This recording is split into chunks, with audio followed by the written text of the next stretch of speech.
Hey guys, welcome back to Dark Souls 2. My name is Tom, and in this episode we are continuing on with Brightstone Cove Seldora.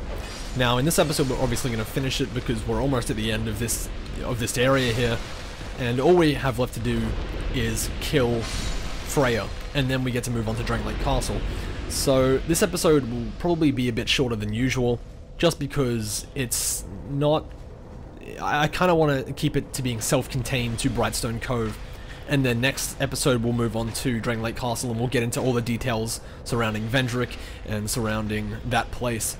And yeah, that's just the reason that I want to keep it to Brightstone Cove this episode, because I feel like if I carry on to Dragon Lake Castle in this one, it'll get a bit crowded and we won't have time to discuss the things that we need to discuss in this episode.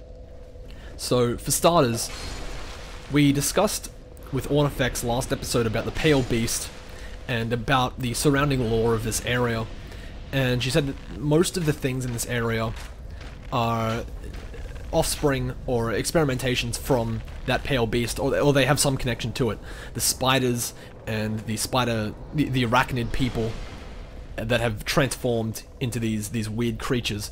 And she said that a Pale Beast used to live here long ago, and also in that last episode we came to the conclusion that either that Pale Beast, being Seath, was the creator of these parasitic creatures, or at least he created the thing that created these creatures, or something to that end. We discussed how his soul may be possessing Freja, and that might be why this whole apocalyptic scenario of Brightstone Cove came about, and all these parasites took over this place. It may have been the fact that his soul gave Freja, that what used to be a small spider, now a giant one, the power to make offspring that could take over humans themselves. And it could be that power that is spurring Freja on, and what gives it the power to do what it did to Brightstone Cove. We've already seen countless times already what experimentation can do, mainly with Man Scorpion Tark and Scorpioness Najka. They were people once, but because of this Pale Beast, or whoever it was, they have become these hideous things, half human, half scorpion, and that is only the beginning of it. That was mostly Seath's doing, or if we believe it was Seath at least. But what Aldia does in this land is, I suppose it's somewhat the same as what Seath was doing, but Seath was trying to find a remedy for his own lacking, or what he lacked. And that was, well, it was dragon scales that we know of to some end. But what Aldia was trying to do with Vendrick was to find a way to break the curse of undeath. And later on we do find out that in fact they did find a way to halt it, but not for a large populace of people, only for one person, which lies in the crowns that we find in the DLC. But Aldia would do experimentations on humans and people to transform them into hideous beasts as well. And whilst this didn't help halting the curse, it did show us what the power of experimentation in the land of Dragon Lake can do, and what can be done through it. And usually it never ends well, especially in Aldia's case. We meet Aldia for the first time at the end of this area, and you'll see firsthand that he has done experimentations on himself, and he has turned himself into a hideous monster as well. Although the one thing that he has succeeded to do through his experimentation on himself is stop the curse of undeath. It's unknown if he himself was an undead, or if everyone in this land is undead for that matter. It seems as if they are, so it would make sense if Aldia himself wasn't undead. But whether or not he had it, he has found a way to stop it from happening to himself. But that was only through a means of transfiguration of his physical form. So, in a sense, Aldia found a way to stop the curse of undeath by destroying his physical form, or at least his original physical form, and he now has a new one that cannot be a subject of the curse. And, I mean, some people can see that as a good thing. I'm sure Aldia himself sees that as a win, I suppose, but I don't think everyone in the land of Dragon Lake would be subject to experimentation of this kind if it were up to them. The Dark Souls games have a really big focus on humanity, and I don't just mean the in-game kind, I mean the sense that When you play through the game, you see people and NPCs slowly losing what humanity they have left within them, becoming more and more monstrous rather than human. And the idea behind humanity is that when you die and die again in this game, you use humanity to regain that part of you that you still believe is human. Whereas in the game, it's just an item that influences you to make use of the mechanics given to you by being human. But the underlying idea of that item, I believe, is that you are meant to remain human for as long as possible, or as long as you can throughout these games, without going hollow. And whilst that mostly means that your character is going hollow, it's also a sense that your character is a living person within this game world as well, and you want to keep them from going hollow as long as you can by finding and using as much humanity as you can. And it seems as if Aldia just threw all this away. He threw away his humanity, he threw away his physical form, just to defeat the curse of undeath. And now he is nothing more than a monster himself. Anyway, we'll put a pin in that for now, because this is the room that Pate gave us the key to, and in that chest there is a little trap that I was talking about previous, and luckily I knew it was there, so I get away from it. But yeah, Pate does set you up to die, essentially. He tells you where this room is, and he gives you the key to it, to get this rare item if you can in fact survive the firebomb in the chest. And this item is actually really handy. They are the engraved gauntlets, and what they do when you wear them is that they give you a chance to, well, a rare chance for normal attacks to become critical hits. And it might not sound good at the moment, but it actually comes in handy more than you might think, because that rare chance isn't actually so rare. It's quite, it happens on the normal occurrence, or at least what I've seen from that. I use them all the time, and it happens for me a lot, and I get a lot of critical hits, and that critical hit is denoted by a different sound for hitting an enemy. It's a bit more high-pitched than your usual hit sound. I'm pretty sure this only works for physical hits though, the bow included. I think you can get critical hits with the bow when you wear the gauntlets, but I'm pretty sure that magic doesn't work with the gauntlets, so it's only good if you're a melee fighter. Also, just a little lore side note here. You see the crystals along the sides of the walls. These are what I was talking about when I was referencing the fact that Brightstone Cove may be the place where the crystal caves were in Dark Souls 1, and the land masses may have transformed all around Brightstone Cove, or the crystal caves rather, to make it become what it is today. And that's only for the people that may believe that Drain Lake is Lordran though. If you don't think that they're the same place, then just pay no mind to that theory. It's also nice that they've put mining, like miners, as enemies in this location where you see these crystal stones, rather than what they had before in the original Dark Souls 2, which were the arachnid people, or the parasitic infected. And they would jump down from where I am now.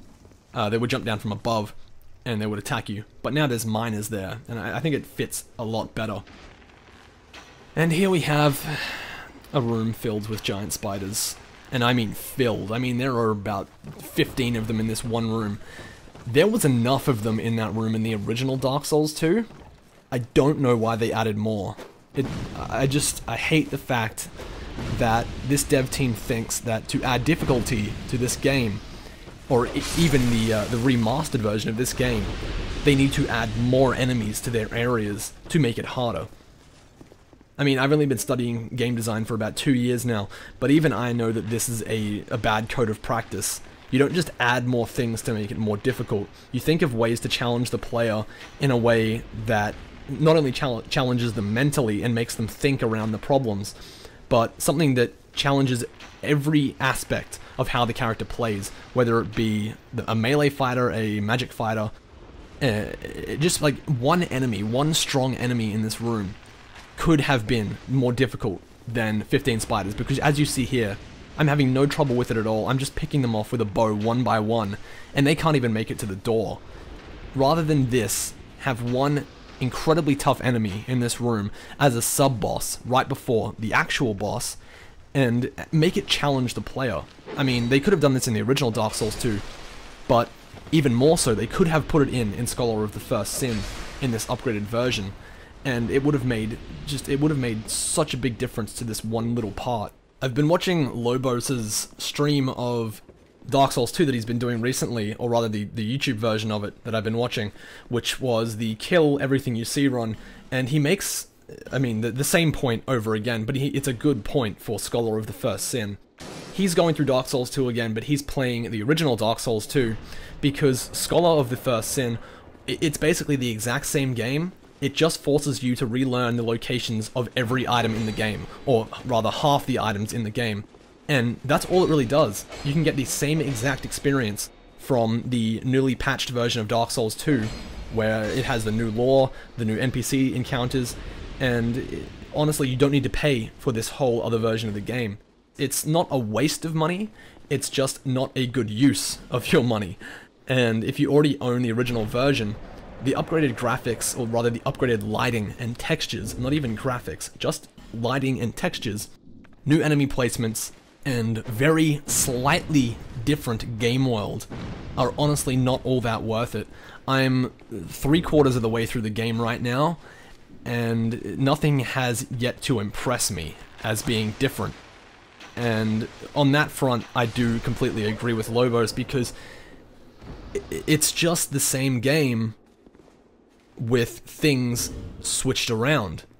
Not even just the items, it's the enemies as well.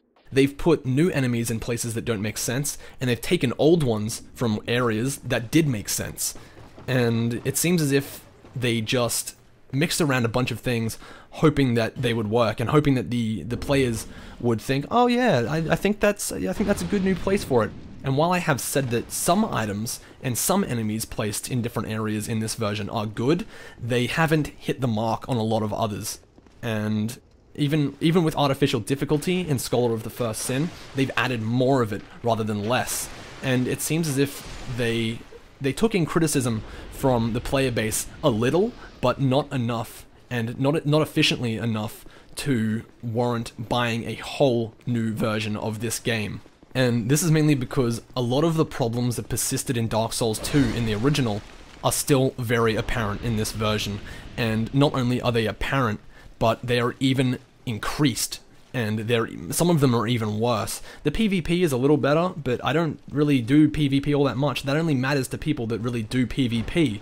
Stronger enemies and better AI, yeah, that's good and well, but not if it breaks some of the other stuff that you've implemented. I mean, the AI having farther tracking so that they can go to the player from further away, that is a little broken in Scholar of the First Sin. Things run at me from halfway across the map when I didn't even aggro them. Halfway across the map might be a bit of an exaggeration, but you get my point. They run at you from ages away, and I just find that to be a bit broken, as I said. The lore, on the other hand, they have done well with. It seems as if they put all their time into fixing the lore and the overall story of the game world and clarifying it, but they've left so many other things to do with the game itself as inadequate. And I feel as if they didn't really listen to the people that were complaining about the game itself, but they listened to the people complaining about the lore.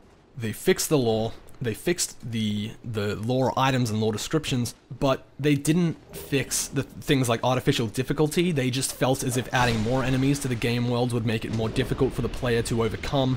That's not the case. They didn't listen to the people that were telling them otherwise, and I don't know why. If Miyazaki was in fact supervisor on Scholar of the First Sin and Dark Souls 2, he let that happen. Because when you go back and play Miyazaki games like Dark Souls, Bloodborne, or even look at Dark Souls 3, you'll see that they don't just implement a plethora of enemies to block your path. In fact, they think about ambushing the player and how they can outsmart the player, rather than just throwing hordes at them and hoping that they die. Now, the reason I'm rehashing all this from earlier episodes, I've already stated it before, I hate the fact that they've used so many enemies in this game, and the reason I'm reiterating it here, and I mean right here, is because there are about probably 50 spiders in this entire area. And I'm not saying this just because I hate spiders, but it's readily apparent that they really didn't try to limit the number of enemies in this area or make anything harder. They just throw more enemies at you than in the original Dark Souls 2. I just hate it, because all it forces me to do is sit around in this area killing all of these enemies for longer than I need to. I mean, I could run to the fog door, but that risks me dying on the way there, and I don't want to do that, so I have to go around and kill every enemy in the area to make sure they don't attack me while I'm preparing for the boss. Honestly, I'm just hoping that they haven't done this in the DLC areas as well, because in my mind, in the original Dark Souls 2, the DLC areas had the perfect mix of like ambushes and enemies in a certain area, and they were honestly the best part of Dark Souls 2 for me. The base vanilla game was overly disappointing in my opinion, not because of the lore, just because of how they made the game and how they executed everything in a wide view. Like how they put all these enemies in certain areas and they just force the player to sit here and kill things for a long period of time. Like now, there's about 5 or 6 spiders coming for me after I've just killed 10 or 15 of them. It's just ridiculous. I wanted to go to the boss door, as you saw me before. I was walking towards it, and then all of a sudden 6 more spiders just drop down and block my path. It's not hard for me to kill them, it's not a challenge at all, it's just me standing back and pressing R1. There is no challenge at all. I don't even have to worry about blocking or dodging the spiders. I just wait for them to get within the area of my attack, and I press R1. I've said multiple times previous to this video that I love Dark Souls 2, as I do Dark Souls 1 and Bloodborne, and basically everything From Software does. But Dark Souls 2, while I do love it, and while I do like it as a game overall, it has its problems, and in this area, compared to the rest, those problems really flourish, especially in this boss fight that we're about to go into. Freja, overall, as a boss, is really good, and its design is really cool. It has 2 heads, and you can attack those 2 heads in any way you want, and you can approach this boss fight from any angle. And those heads are the only portion of the boss that you can actually damage. You can't hit its legs, you can't hit its body, only the heads. Once you've damaged a head enough, it falls off, and you have to go for the other one. So it has added elements and layers to the boss fight. It's not just a generic boss where you wait for them to attack, block or dodge, and then counterattack. It has elements where you need to watch what it's doing, and then think very carefully about what your next action is going to be. Like at one point, Freja uses, I'm not sure if she uses it in this boss fight, but she has an attack where she uses a laser beam that spins around the area, and if you don't know what the certain telegraph for that attack is, you will most likely be caught off guard and end up getting damaged very heavily. And you need to think about how you're going to approach that attack from different angles, like if you're going to stay next to it and suffer from getting attacked by the smaller spiders that are in the area, or if you're going to try and roll through it, or something like that. You need to just think a lot about this boss fight, and every action you take in this boss fight needs to be something that will allow you to survive. I mean, that happens in a lot of the boss fights in this game, but then again, a lot of them are very generic as well, like the Dragon Rider and Ornstein and stuff like that I've already mentioned. Those bosses only really require you to wait for the boss to attack, and then dodge or block and then counterattack, as I've said previously. But the thing that I don't like about this fight is the fact that these little spiders join in on the fun, and there are about 10 of them, or 10 to 15 of them, on the field while you're fighting Freja. And once you take out the first wave of them, it's only a matter of about 2 minutes, I think, before more of them come in. And if you can't defeat Freja, this beautiful lady right here, in 2 minutes, then you're getting a bunch more spiders that are attacking you while you're trying to finish her off. That is the only thing that I don't like about this boss fight. Everything else is great. Freja's boss design and the general aesthetic of the boss is awesome. I like the fact that it's something so creepy and something so disgusting in this place that is obviously decrepit, and it just matches it. Like, it matches the area, and the boss fight is very well designed. If it were just Freja by itself as a boss, I think this would be probably one of my favorite boss fights in all of Dark Souls 2, including the ones from the DLC. But unfortunately, because of these little spiders here, it really just ruins the moment for me. Anyway, we'll get into a bit of Freja's lore. So, basically, as I've said before, this monster, Freja, or the Duke's dear Freja, rather, is probably a catalyst for what is Seath's soul.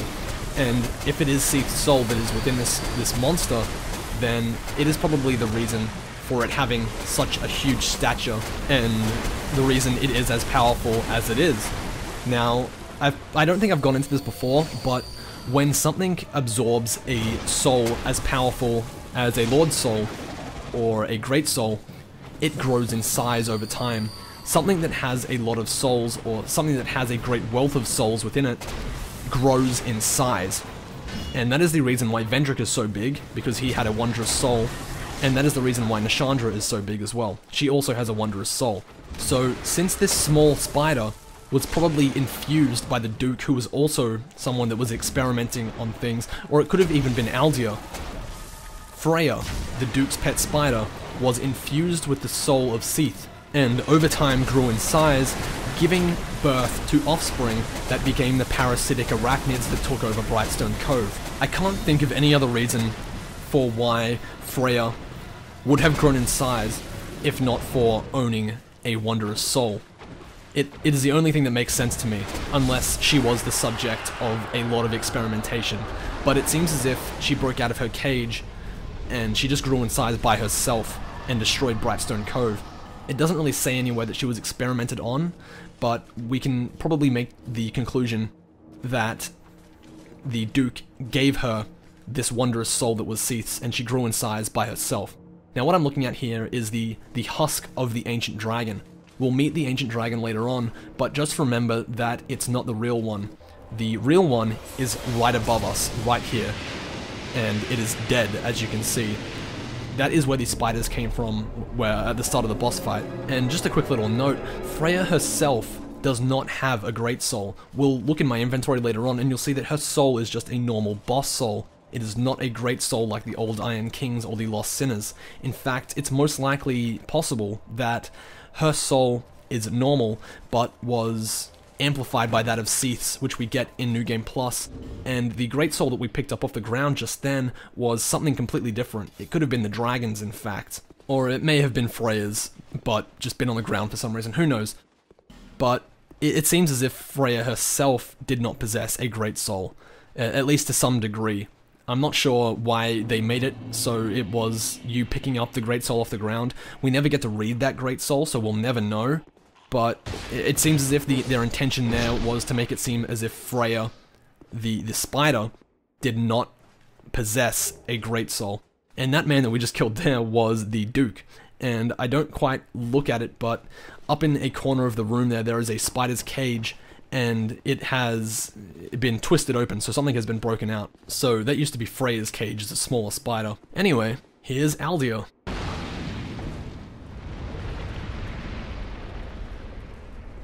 So as you can see, he is completely transformed, and upon closer inspection you'll notice that what we're talking to here is actually just one big giant head. You can see his nose and mouth there with the red glowing eye. Anyway, we are going to grab the first of his dialogue. No one has come this far, not for a very long while. Young Harlow, do you wish to shed this curse? Then accept the fate of your ilk, and face the trials that await you. Unless you have already joined the Crestfallen.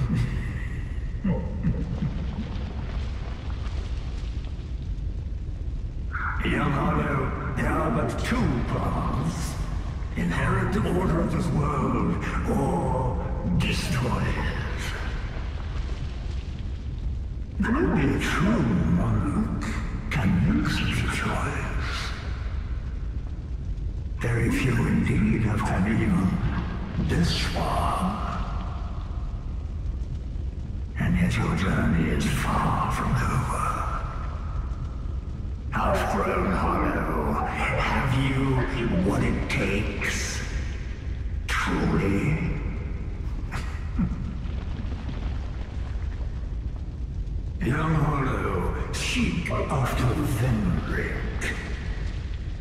He who almost became a true monarch. The Vendrick is certain to guide your way. Fledgling Hollow, may we meet again?